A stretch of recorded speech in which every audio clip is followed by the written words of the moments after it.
My brother stole my inheritance, quietly, legally, while I was grieving. I didn't fight it, I just waited, and I counted every single day. My name is Owen Marsh, and I want to tell you about the 2 years I spent being the patient one, the calm one, the reasonable one, the brother who had apparently accepted what happened and moved on. I hadn't moved on. I was counting.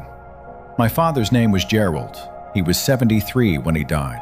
A good man in most of the ways that matter. Honest, hardworking, the kind of father who showed up. He had built a modest estate over a lifetime of careful living. A house paid off, savings, a small commercial property that generated steady rental income. Not a fortune, but real. The kind of thing that means something when it passes from one generation to the next. He had 2 sons, my brother Nathan and me, 3 years apart. Nathan had moved back to our hometown 6 years before Dad died, lived 20 minutes away, helped with the yard and the groceries and the appointments. I was 4 hours away, came when I could, called twice a week, sent money when the care cost increased. We were different kinds of sons. I had always told myself that didn't matter. Dad was diagnosed with early cognitive decline 2 years before he died. Mild at first, forgetfulness, confusion in the evenings, the occasional conversation that looped back on itself, but progressive. By the last year, he was having more bad days than good. Nathan stepped up, that's how it looked. He managed the appointments, the medications, the logistics of a life that was becoming harder to run independently. I was grateful. I told him so. I sent a card on his birthday that year that said, genuinely, that I didn't know what we'd do without him. I cringe at that now. Not because he didn't do the work, he did. But work and motive are different things, and I had not yet learned to look at both at the same time. Dad died on a Thursday in November. I was there.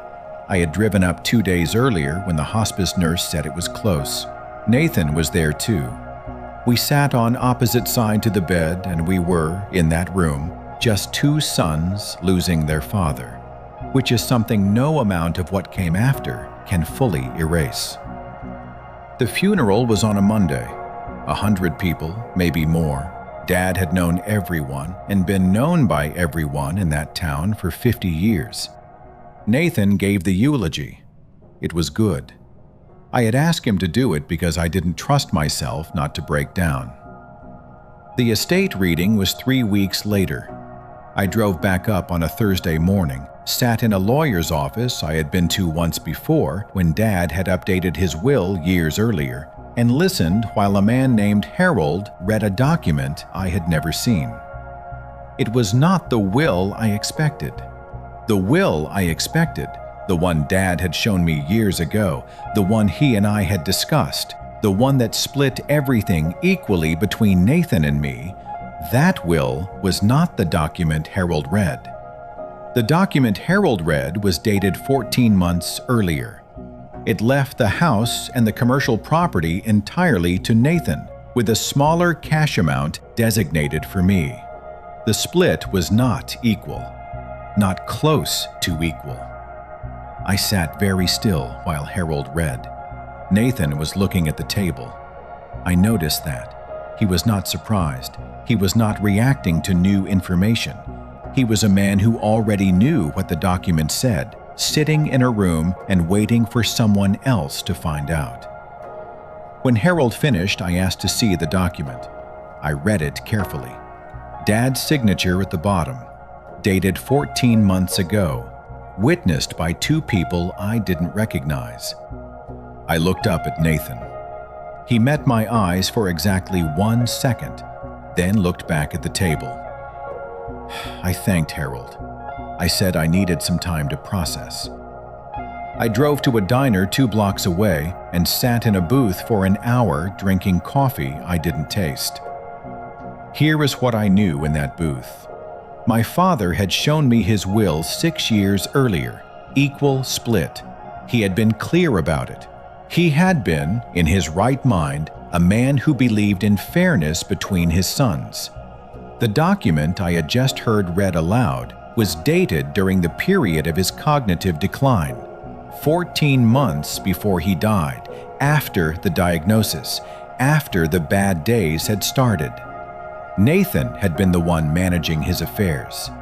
Nathan had been in that room, in that house, for 2 years, and Nathan had not looked surprised. I did not call a lawyer that afternoon. I did not call Nathan. I drove the 4 hours home, and I sat in my kitchen, and I made a decision. I was not going to react. I was going to understand what had happened first, completely, thoroughly, with evidence, and then I was going to finish it properly. I gave myself 2 years. The first thing I did was hire an estate attorney, not a local one, someone from the city, someone with no connection to my hometown, no overlap with any lawyer Nathan might know. I told her what I knew and what I suspected. She told me what she needed. She needed evidence of undue influence. She needed documentation showing Dad's cognitive state at the time the new will was signed. She needed anything that suggested the change had been driven by external pressure rather than his own informed decision. I spent the next 6 months building that file. I started with the medical records. As a family member, I had certain access rights, and I used them carefully. I requested everything from the 2-year period before the new will was signed: his cognitive assessments, his medication records, the notes from his primary care physician. What I found was consistent with what I had suspected. The assessments from that period showed significant decline. The notes documented increasing difficulty with complex decision-making, susceptibility to suggestion, difficulty retaining new information. One note, from a physician visit 12 days before the new will was signed, described Dad as oriented to person but confused regarding date and recent events. 12 days before he signed a document rewriting his estate. I added it to the file. Then I found the witnesses, the 2 names on the will, people I hadn't recognized. I tracked them down through property records and public databases.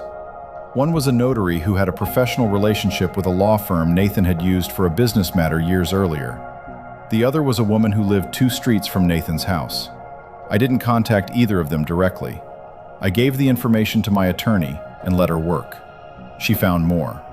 The notary had witnessed 3 other documents for Nathan in the previous 4 years. The woman had attended Nathan's daughter's birthday party the year before the will was signed. These weren't neutral parties. They were people in Nathan's orbit. The file was getting thick. In the 2nd year, I focused on the financial trail.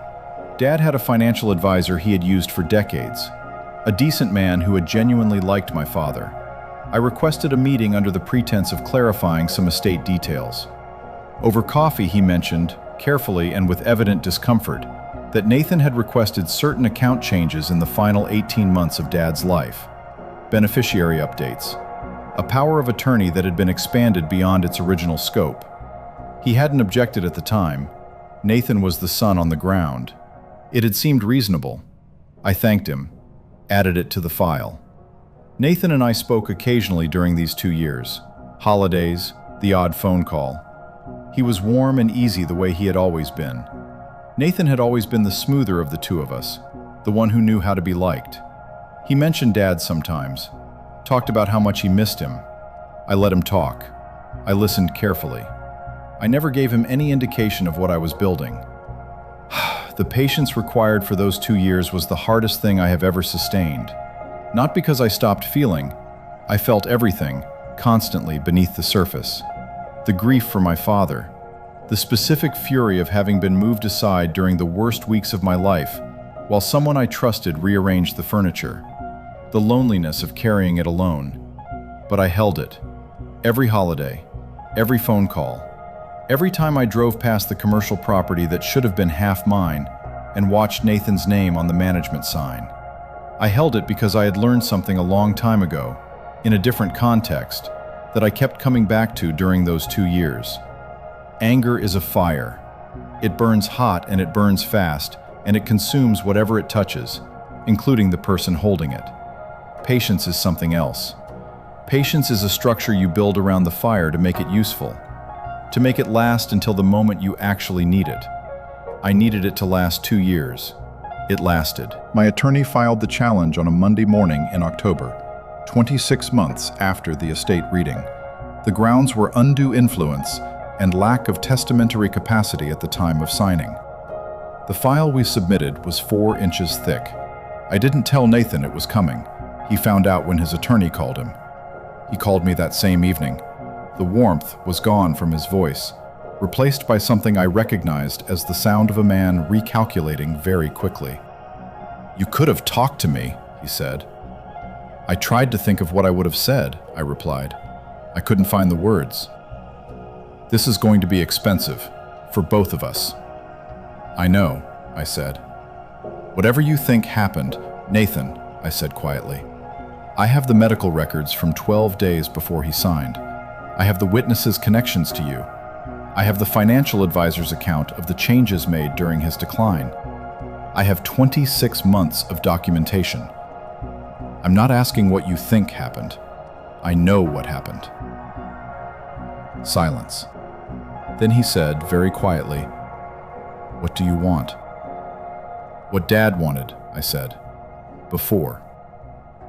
The case settled 8 months later. Not in court. Nathan's attorney recommended settlement once they reviewed our file, and Nathan agreed. The house was sold, the proceeds split equally. The commercial property transferred to joint ownership. The cash differential corrected. Equal. The way it was supposed to be. I didn't feel triumphant when it was done. I want to be honest about that.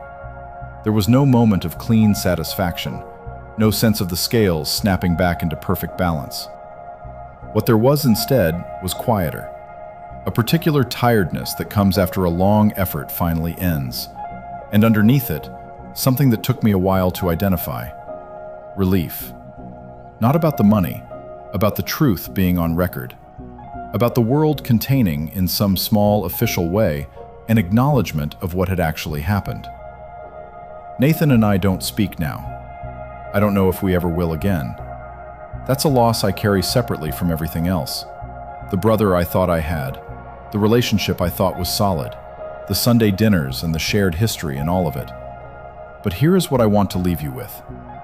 There is a version of this story where I walked out of that lawyer's office on a Thursday afternoon and called Nathan immediately, furious, with no documentation, no plan, no position.